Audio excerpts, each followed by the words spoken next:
Hi everyone. This is part two of a couple of screencasts to introduce judges to National History Day, the judging process, kind of the expectations, and what you can expect to see. The first screencast gave an overview of NHD, the process that students go through, and a little bit about the judging process. I'm gonna jump off from there and get into the judging process in a little bit more detail, and we'll end up actually looking at an evaluation sheet and some do's and don'ts. What else on this sheet? So yeah, round one will take us from February 17th through March 1st. And that's probably what you'll be involved with.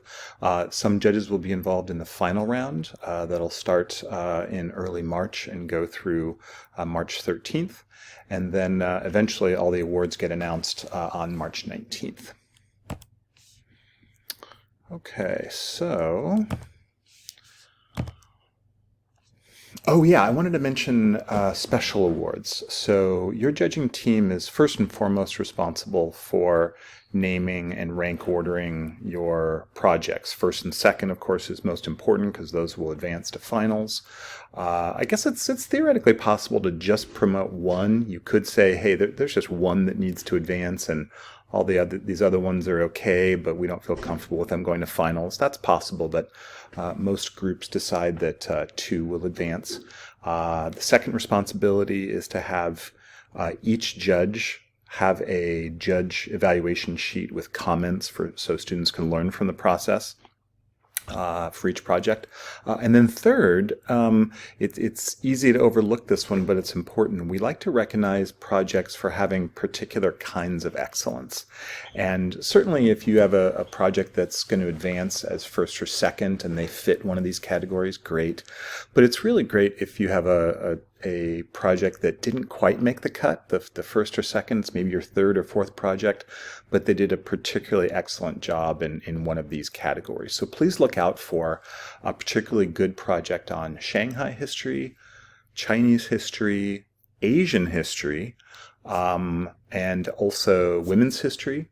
A history project that makes use of oral histories and interviews, one that is particularly strong in its use of primary sources, and then just because we live in the pandemic world now, any projects that have a relationship to medical or epidemiological history. So please go ahead and nominate those along with your rankings when you send in your results. So we're going to look at judge evaluation sheets in a minute, but a little overview here. You should realize that it's kind of an 80-20 split.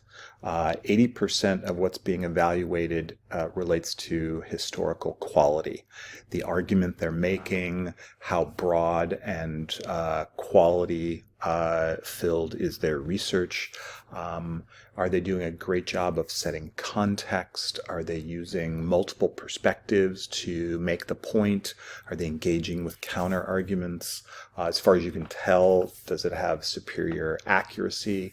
And are they showing you why this is important? Not just proving their point, but proving why it's such a worthwhile topic to look into. Another thing they look for is student voice. While a lot of these projects have a plethora of research that speaks to these arguments, they want to know that the students are there driving the claims that are being made and being supported by the evidence, not overwhelmed by the evidence. Okay, and then the other 20% is on the presentation itself. How effective is it? How persuasive is it? How creative is it? Is it clear and free of most errors? Again, some empathy, right? These are 9th and 10th graders, and there might be a couple of mistakes here or there. If they're not truly distracting from the project, then you don't need to make a big deal about small errors. And then how are they using technology? Are they using all the features of the website that they can? Are they being creative in their editing and use of images in a documentary, etc.? And then you'll finally see just some rules, just some check off. They have it, they don't have it. They have a process paper, an annotated bibliography, they're within the time or size limitations, that kind of thing. And obviously part of rules is also that it's not plagiarized. If you have any sense that a project is not the student's original work, or for some reason was their project from the year before or someone else's project, that's a pretty serious violation, and you should alert me directly about things like that. Okay, I do want to mention the process paper because as a judge, this is where I start. I'll look at the student's, title, I'll know the category, and kind of the first thing is I want to get a sense of who they are, how they're approaching this, and what their main argument is. And that's what you'll find in the process paper. They'll talk about why they chose this topic. They'll talk about how the research went for them. Why did they choose this category and this type of project? And then they'll say in just a few sentences, here's our main argument, and here's why we think it's significant. And to me, that's like reading the abstract of a long, research scholarly journal. I want to read that first little snippet of abstract to get a sense of what I'm about to get myself into as I go through this. So, process paper. What else? Oh, annotated bibliography. I usually don't look at this first. I usually process paper, I get into the project, I want to know what their thesis is, I want to see how they start to develop it. And then at some point into it, I've looked at some of their evidence, and then I want to take a minute and then go look at how they put this together in the annotated bibliography. Because at some point I have to say, look, this is wide research, this is varied research, this has wonderfully credible and scholarly sources, or maybe not so much. And in these annotations, you'll see that they're going to tell you why each piece of each piece of evidence is helping them prove their point. That's in the annotated bib.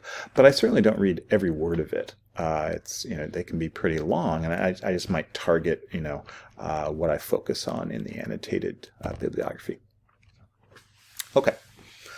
Here's something I need to mention. Every once in a while, we get judges' feedback that is not empathetic, that does not seem to be being wholly constructive, and in fact can be a little hurtful to the students. So I want to make note of that it does happen from time to time, and please encourage you not to be there. I'll read an example here. On one project a couple of years ago, a judge wrote, "Including the video at the very beginning of your website makes me think you're a bit lazy and don't have much reasoning yourself." Well, that comment is not a good idea for two reasons. First off, it's not a mistake by students to have a video early on in their website. That can be a perfectly good choice by those students to do that. So it's not an indication of laziness or lack of reasoning. So it's just kind of wrong to say that. But secondly, even if it is a criticism that's legitimate, it's just worded in kind of a hurtful way, and I'm sure not intentionally, but the judge is going to leave those students with a bad taste in their mouth from NHD. And we're going to have great projects, we're going to have medium projects, and we're going to have projects that struggle.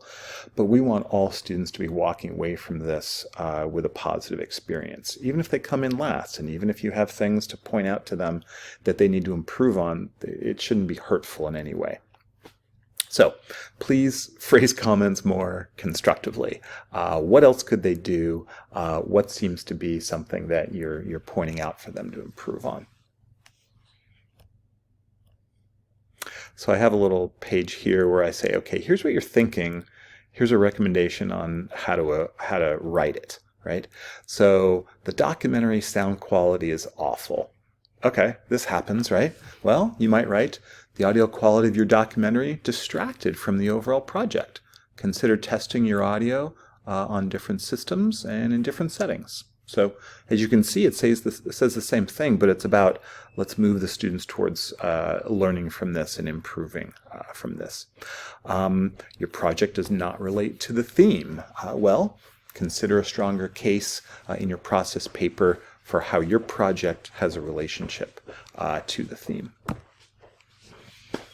Okay, so some things. So you'll notice on this example, there's a lot of checkboxes, and a whole lot of checkboxes in the left column under superior. Well, that's wonderful. And then at the bottom, there's some comments, right? Like, fantastic job, awesome paper, love your topic. The problem with this is it's not providing much information. These tell, the student not very much about why their project is excellent or if any improvements are needed. Also, for some reason, this person seems to think that their performance deserves the top award. Well, if it's in the first round, we don't know if they're going to get the top award. So I wouldn't be making claims about what prize this student will get. So you certainly don't have to fill up the entire space with comments, but please consider writing some things that the students can really use, can learn from, and their teachers can learn from, because the teachers are part of this as well. I read the comments from my students, and I use that in my teaching practice. So on one of these, I noticed that there's a rules violation, right? Let's see what it is.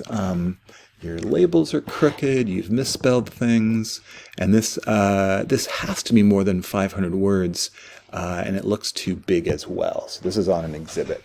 If you suspect a rules violation, we do have to address it. Please make sure you verify, you're not just guessing.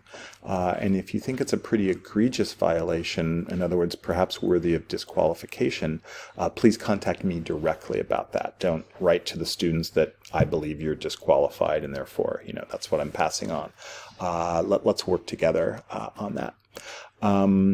So another thing here is that the checkboxes indicate that this entry ranks somewhere in the middle of those in the judges group, but the comments don't really say enough about what the students did well, so what parts are excellent, and the student may conclude that the judge rated the whole project poorly because it wasn't, pretty or something else. So let's try to be a little clear on why we're, placing a student's project where we are in this.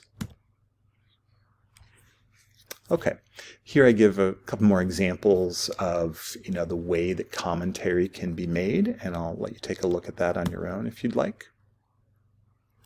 Again, we're looking for constructive feedback, not insulting feedback.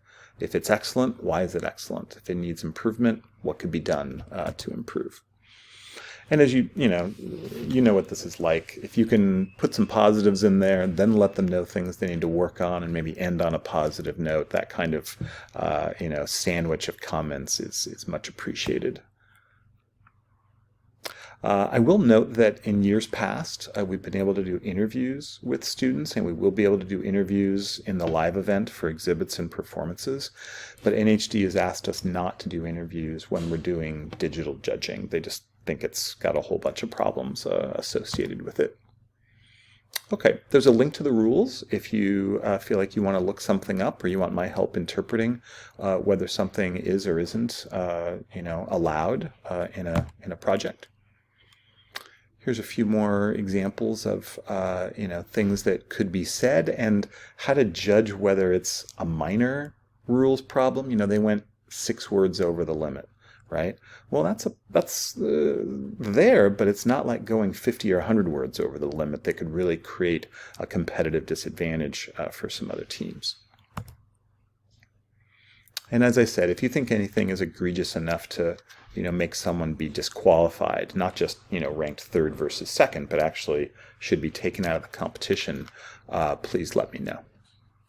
Okay, the final thing I want to talk about now is evaluation sheets. So all of these are going to be writable documents. So you'll click on these, you'll then download an individual copy, you'll then save it with the student's project title or maybe the student's names, and then you'll click your boxes, you'll write your comments, you'll save, and then that's eventually what you'll send in to your group captain, who will send it on to me. I will say that for me at least, I do my individual work, then I talk with my fellow judges, then I'll come back and I'll reevaluate my comments and the boxes that I checked. So, just to give a little demo, here's a documentary.